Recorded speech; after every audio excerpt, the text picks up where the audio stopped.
Good evening, everyone, and thank you so much for joining us today for our live video. We are live here during Boys Town History Week, and we're kicking it off with Night with the Sights. So this is part one of three.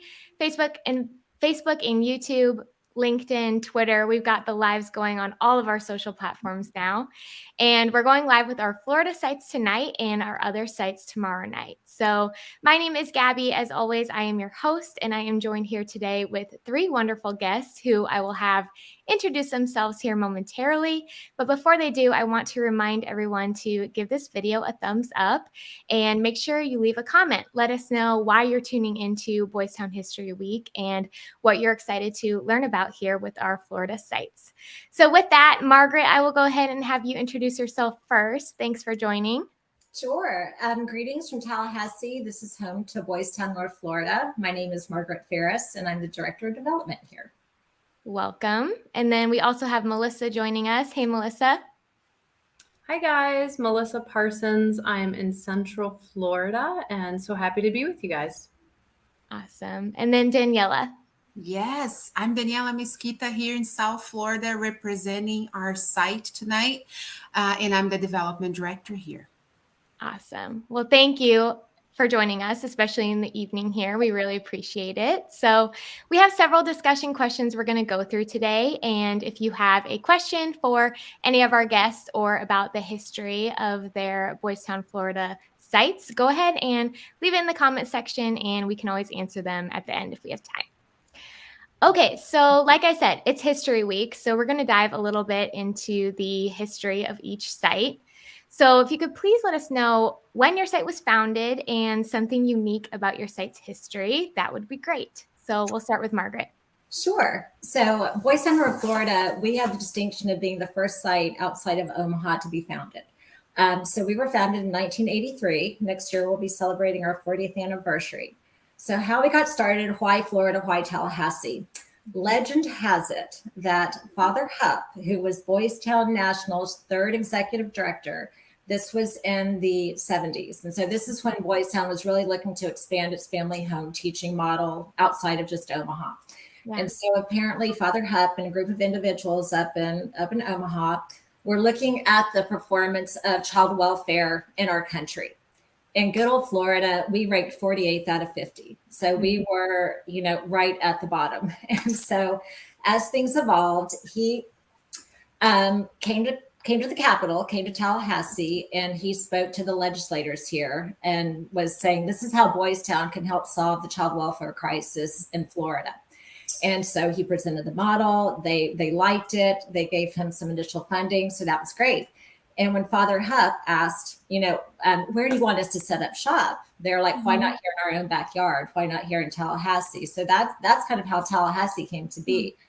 Now, locally, we credit a lady named June Strauss, and she was a really true child welfare advocate. She really put Boys Town, North Florida on the map along with National. And she actually sat on the National Board of Trustees as well as our local board for 16 years. And even to this day, there's always somebody from her family that sits on our board. Now, she passed away in 2010. And so right now we, every November 1st, so next week, we have June Strauss Day. And that's where we celebrate her legacy. So really, June locally, Father Hupp nationally, and going back to Father Hupp, I understand, again, this is just legend, but that the reason why he was really happy they chose Florida was because we have great fishing here. That is legend. I don't know if it's true, but it probably is, because I think Father Bays, who's our current ED, I think is the same. So there you go. That's a good reason.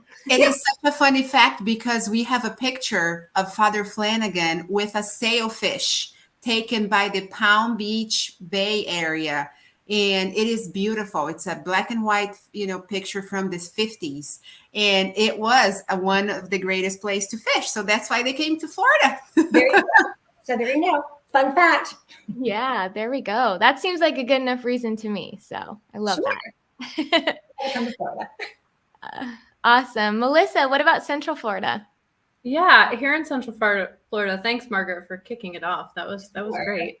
Here in Central Florida, we had a very devoted family, the Dimitri family. And they saw the need here in Central Florida, and they gifted Boys Town over 50 acres. So our campus here in Oviedo, about 40 years ago, so we're right behind Tallahassee, have 50 acres where we started to build. And our first programs were residential programs. And then later we had an intervention and assessment shelter built. But this campus is still, to this day, it's beautiful. It's an oasis. And we're just so thankful. The Dimitri family is still very much involved in everything that goes on here in Boys Town. The next generation is very involved. And we're just so thankful that they recognized the need and helped us start the campus here in Central Florida.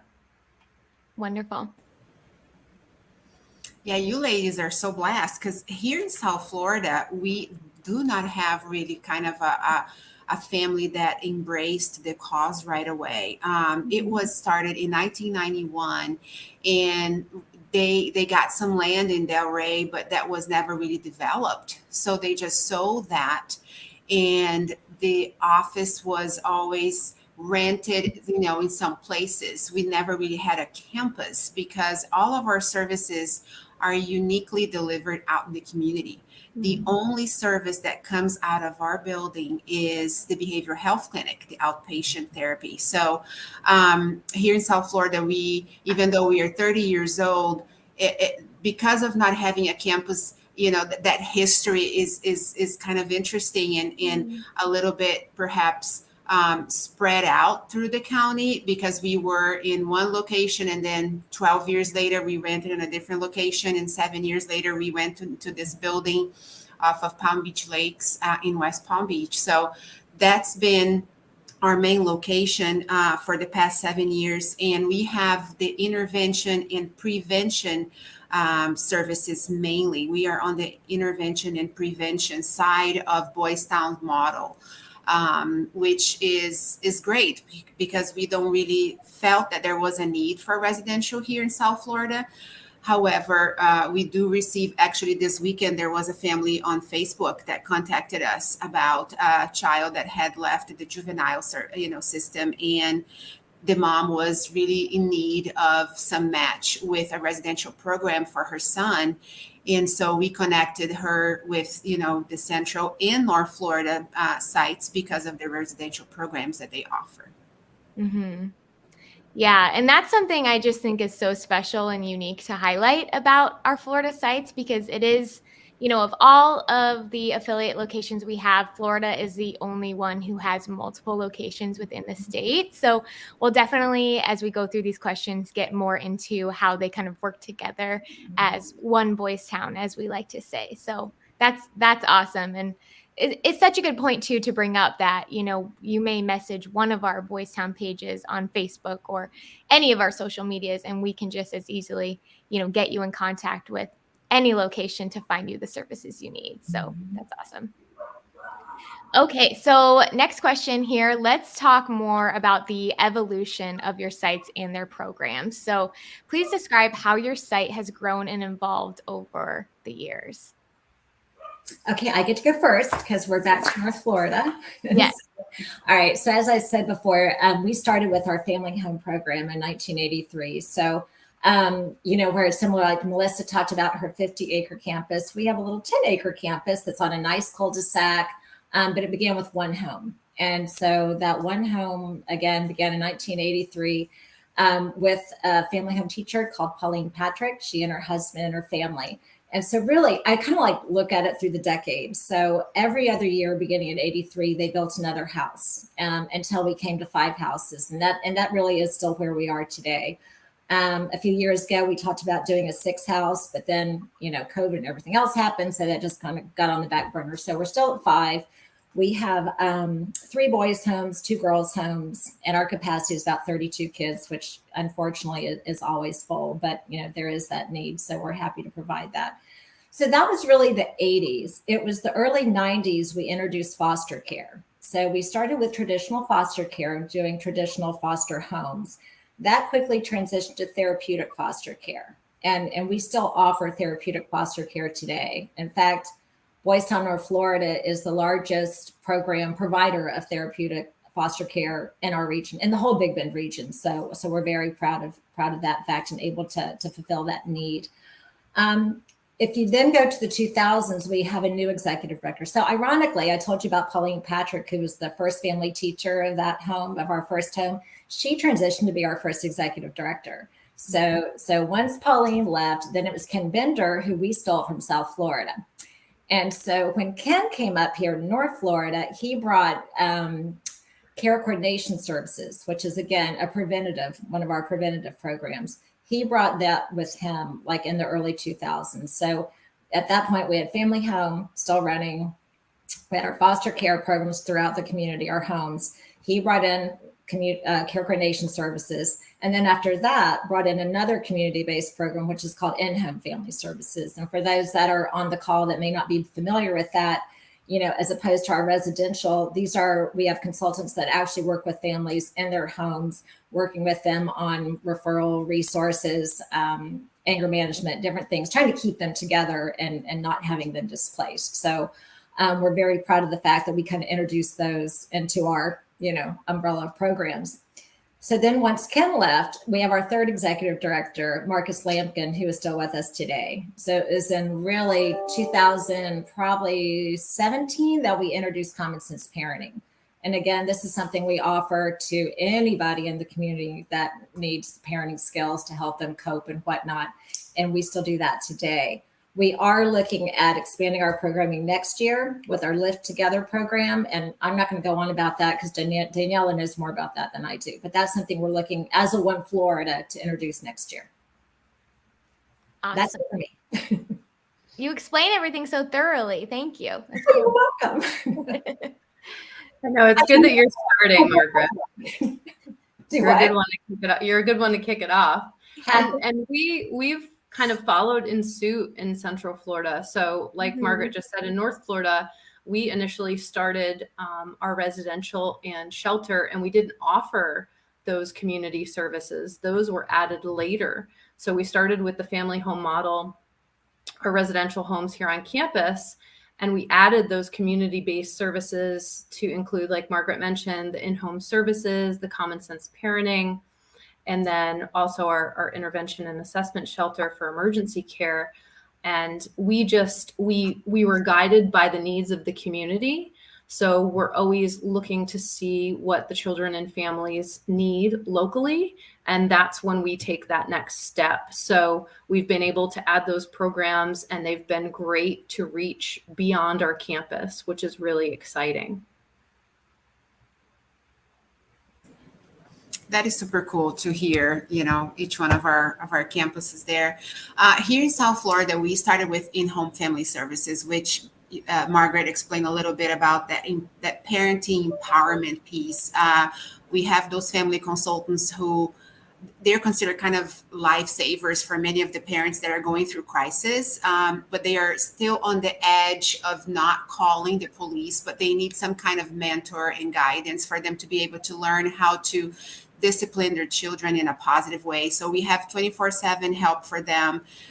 We have folks that are on call every day, any day of the week, every weekend, for parents that have some runaways or they have some kind of lack of self-control issues where children are perhaps violent or want to do something that they're not supposed to do. So they can call us, they can get help. And we are very responsive. We work directly with the families, and we provide a plan for them to be able to just know what they want to change, what they want to improve in their home to create healthy routines and to have some of those positive discipline moments where the relationship of a parent-child can be strengthened.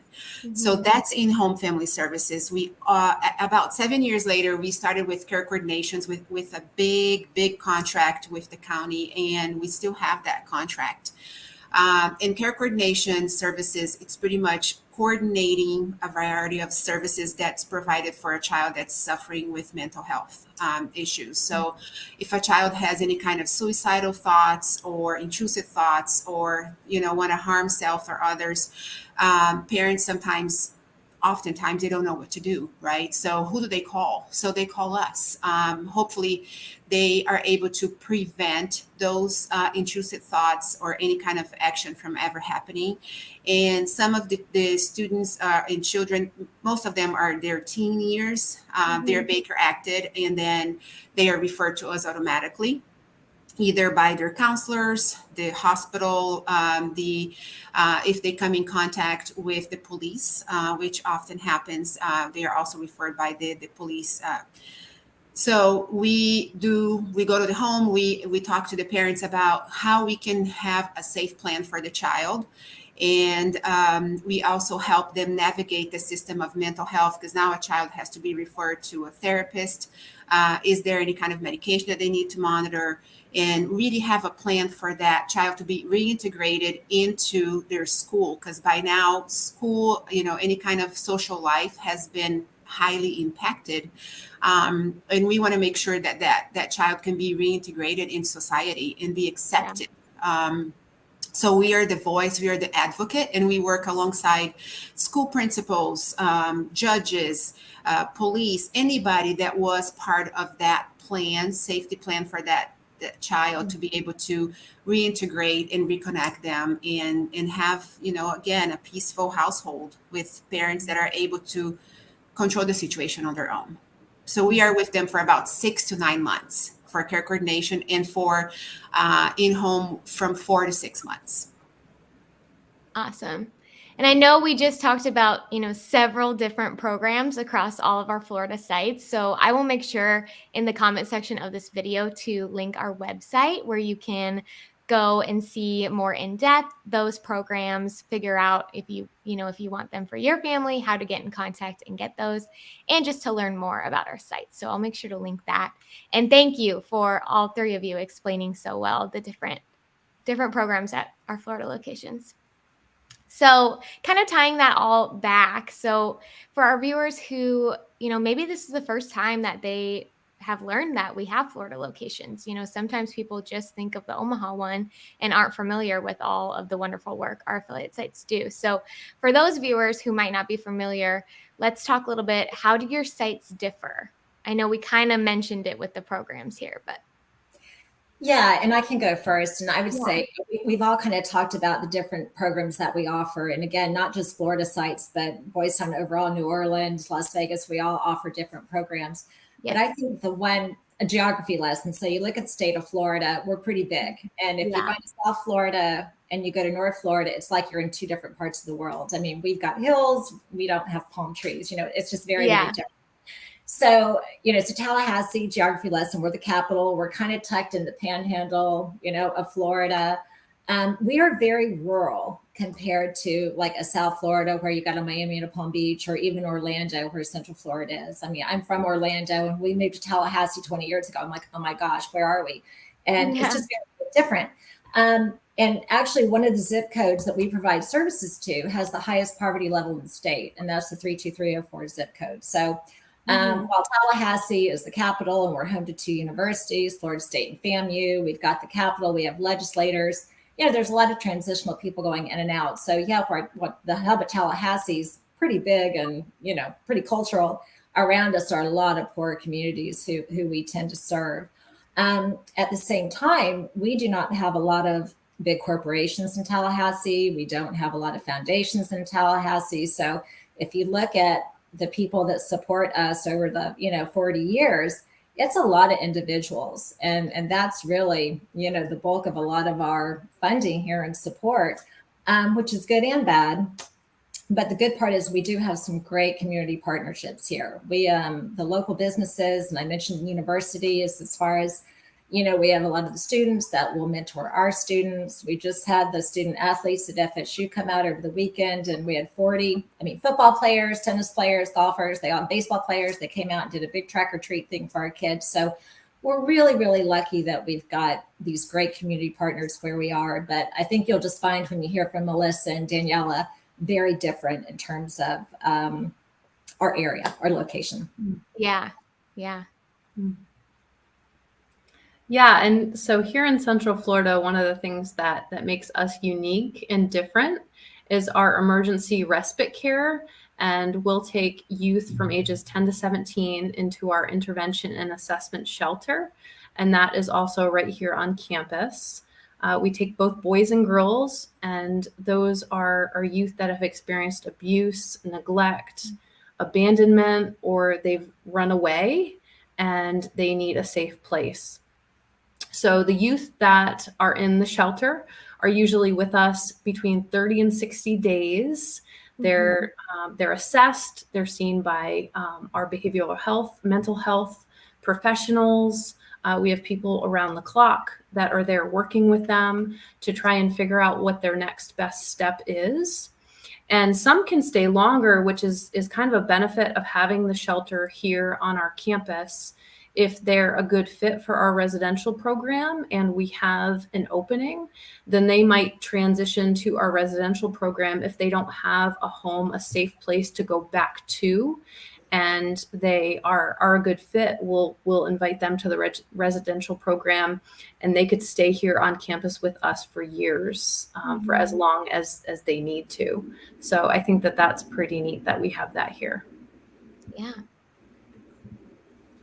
Yeah, here in South Florida, we have our behavioral health clinic, which is just an amazing. We did an amazing expansion this year with the hiring of our fourth psychologist, who is bilingual. She speaks Spanish as well, and we have a fellow PhD psychologist who is about to get her license and finish up her schooling, and we hope to keep her too. And she's also bilingual. So that's a unique component. But we have two programs that are not Boys Town models. So they are two amazing evidence-based programs that were created by outside sources.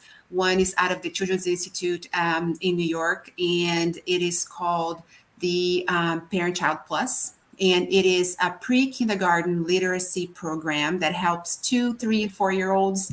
They're adorable.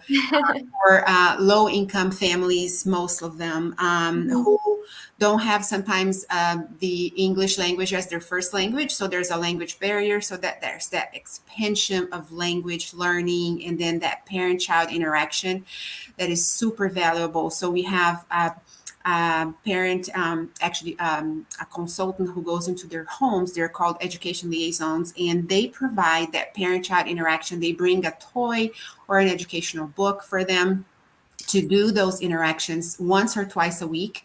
And that program is so valuable. It has been proved that any child who graduates from our Parent-Child Plus, they are more likely to succeed throughout their academic life, like 85% more likely to succeed than a child that is not. So it is just amazing, the outcomes of that program.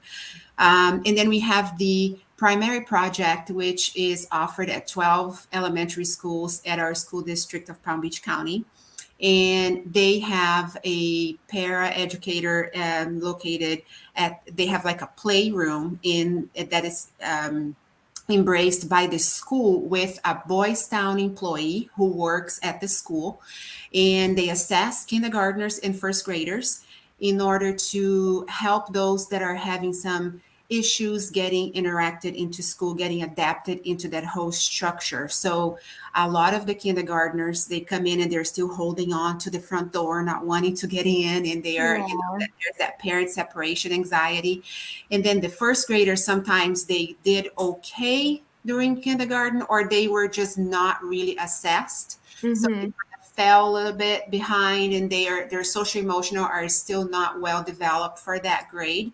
So we assess them, we bring them in. It's a child-led play interaction with that educator who really just observes and makes some positive observations with the child playing, so that child starts to feel empowered, that child starts to increase vocabulary, and then that child goes back into the classroom, and all of those positive interactions are reflected and really reproduced in the classroom for them to sit still, to obey, to comply, and also interact, through their interpersonal communication skills with their teachers and other peers. So we've seen a huge improvement. We serve around 700 children with Primary Project, and about 300 to 400 with our Parent Child Plus. Wow, that's amazing. I mean, hundreds of kids who might not get this opportunity you're serving through this, and all of our other sites through our Boys Town programs are getting the help they need. So I'm glad we can take time and highlight that. Awesome. Well, we just have a few more questions, everyone. So if you're watching live and you have a question for any of our Florida sites, now would be the time to comment. Make sure you like this video. I've seen a couple nice comments come through from some of our alum and just some of our supporters saying, you know, great people doing good things. So thank you for your kind words. Excuse me. Okay. Oh, bless you. Thank you. Sorry. You're good. Okay, so the next question is, on the contrary, you know, we've talked about all of our different programs and how they work, but how do you guys work together to further Father Flanagan's mission of changing the way America cares for children and families? And I know we're winding down, so I was going to be kind of quick with this one, but I think it's Good. not just the Florida sites, but I think it's all of our Boys Town sites together, that we're all following the same model of care that Father Flanagan started over 100 years ago. So no matter whether you're in South Florida, Central Florida, Tallahassee, Las Vegas, you know, Rhode Island, whatever Boy Town you go to, you're going to experience the same level of care, the quality of programs that you do no matter where you are. So, I mean, I think that's really important to recognize. I think for us as development directors, really getting down to the nitty gritty, you know, while we all have different programs and our demographics are different, I still think we really work well with one another about sharing ideas and what might work here, does that work there, and just not recreating the wheel and being able to work with one another and just, you know, sharing our connections and our ideas. You guys might have something else to share. Yeah, no, I agree, Margaret. I think the consistency across the board and knowing that everything that we're providing and everything that we're doing is results oriented and it's backed by research. Mm-hmm. So we know that everything that we're providing to the community is going to provide lasting effects. It's going to work. We've seen it over and over, no matter where in the country it's done. We get similar results. So I think that that's really encouraging and that's really helpful. Mm-hmm. Daniela, do you have anything you want to add? Yeah, collaboration is key for our model, and we are always going back to data. You know, how is this working in this community? Can this be duplicated? And as a matter of fact, there's a research department within our national Boys Town site that they just do a lot of that study and prediction and analysis even before they launch any kind of new program. So there is a deep study with a lot of analytical data that comes behind us to really prove that this is worth, you know, launching and finding sources of funding to get this off the ground. So it's all about changing behavior in a positive way. And it's really amazing that I'm so proud to be a part of it. Yeah. Awesome. So we've talked quite a bit about the history of our Boys Town Florida affiliate sites. I just have a couple questions here remaining, looking towards the future. So I know within your sites, we plan a lot of fun events. And I know, especially now that we're ending towards the end of the year and Giving Tuesday, year-end giving, things like that, you all have some fun things planned up your sleeve. So Margaret, I know you guys have a big event tomorrow, if you want to tell us about that. Yeah, this Facebook Live is great timing. Yeah, this is like a peer-to-peer fundraising event that we have, and it really started just a few years ago when we were trying to expand our donor base and try to get some of that younger 30, 40, year generation people to start giving and learning about Boys Town. So yeah, this is just where we have teams represent our 5 homes, and it's almost like phone a friend. And the goal is to raise $45,000 in a one-night event. And we've been very successful for the past few years to do so. We work with one of our partners, Tedlock Roofing. So that's a nice partner to have. On a larger scale, I mentioned our 40 years. Next year, we'll have our 40th anniversary Spirit of Youth Gala, which is our signature event that we've done this will be our 18th year. So yes, we have a lot on our plate. We have a golf tournament in December. Hope for the holidays. it's going to be a run till the end of the year for sure. Oh, yes. Yeah. So make sure you follow, the handle is at Boys Town, North Florida. So make sure you follow all of their social media to keep up with those fun events. And Raise the Roof, like Margaret mentioned, is tomorrow. So go ahead and check that out on the page. Please do. Yeah, it's such a busy season. It's so exciting. We in Central Florida, we have a Candy Cane 5K that's coming up December 10th. And then we also have our annual Christmas tree lighting here on the campus on December 18th.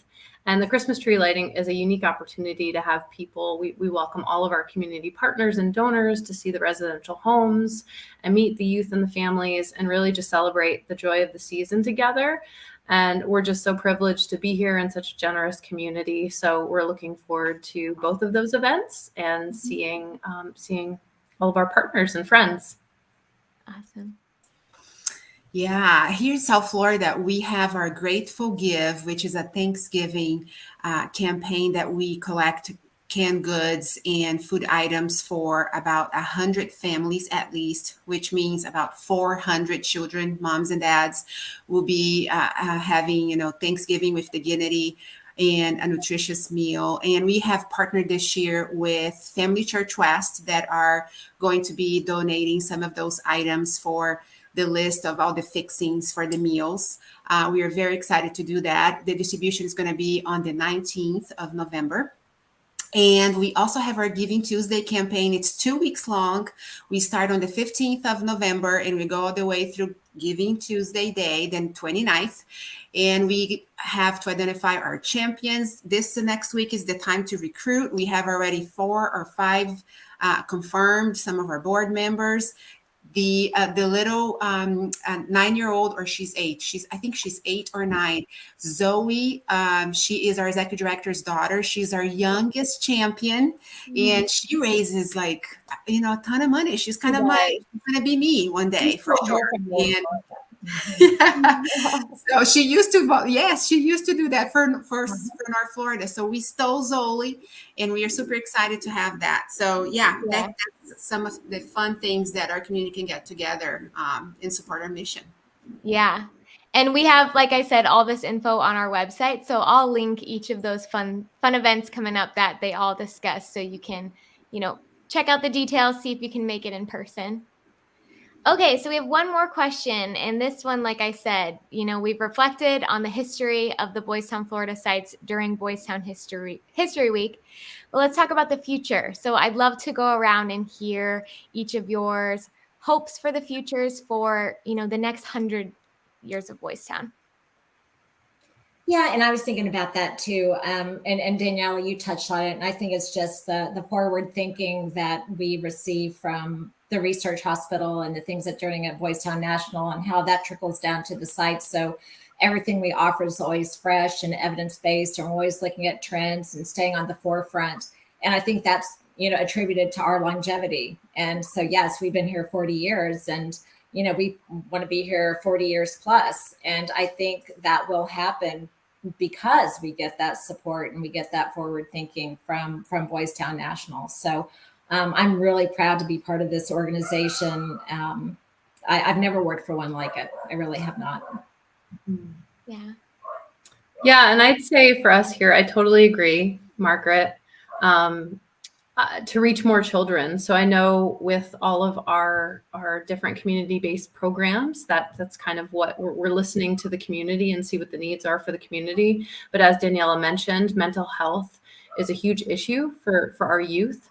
So ways that we can partner with, for instance, the schools, the teachers, the administration, and really have better equip all of those adults and all of those people that have interaction with those youth to better care for them. Yeah, and it's funny that you mentioned that, Melissa, because we are the first site in Florida to launch Live Together this year. So we are very blessed to secure some funding from A.D. Henderson Foundation for our Broward County. And we are partnering with a school, an elementary school, Title I. And here in Palm Beach County, we had some seed money from a national donor. And we are very excited to be partnering with another principal with our Palm Beach County School District in Westgate community. And I view this as the beginning of an amazing movement for our schools. We have an amazing tool set with very knowledgeable people behind it, where now in a collaboration through community-based, efforts, we can come alongside our families that are more fragile, that are more vulnerable, with some of the kids that need a little bit more of a push and some care to be given. So we plan to change the lives of 20% of our kids in elementary school who usually fall through the cracks. And by the time they hit third grade, they're not reading at third grade level. They don't have the emotional and social skills necessary to deal with their reality. So we embrace that whole community. It is a multi-tier, multi-layered effort, this Live Together, that's been done in 3 other states in the nation. And the outcomes are just amazing to help teachers, administrators, and parents speak the same language by having a person there called the school support specialist on campus who help the counselor and the principal assess some of those students that are behind due to parental disengagement, truancy, misbehavior in the classroom. Be it whatever is the issue, they just can be, nicely embraced by this holistic approach with Live Together, which happens in a way that is very organic. We make a referral to one of our programs. We then call the parent to get that involvement with them. We bring the parent into the school. Now there's communication directly to really help that child progress. So we see that as a multiplication, effort to have in every single school, if it could be in our county. We live in a 3 million, people. It's very dense here in Palm Beach and Broward County. So both counties together, it's around 3.2 million people. And then we also serve the south of Martin County, which is a smaller community, but it will be an amazing movement to be able to just duplicate this in every school that we can. Yes.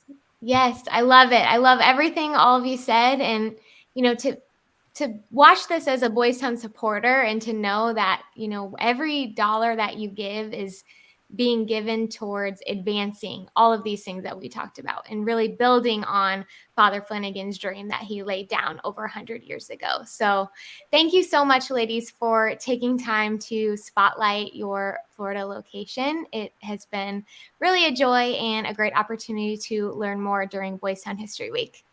Thank you.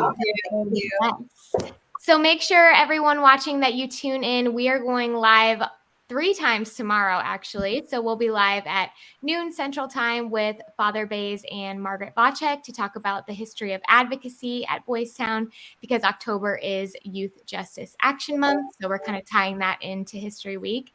And then tomorrow night, we'll be live twice with all of our other affiliate sites. So make sure you tune in and we'll see you then. So thank you so much and have a great night, everybody. Thank you. Bye.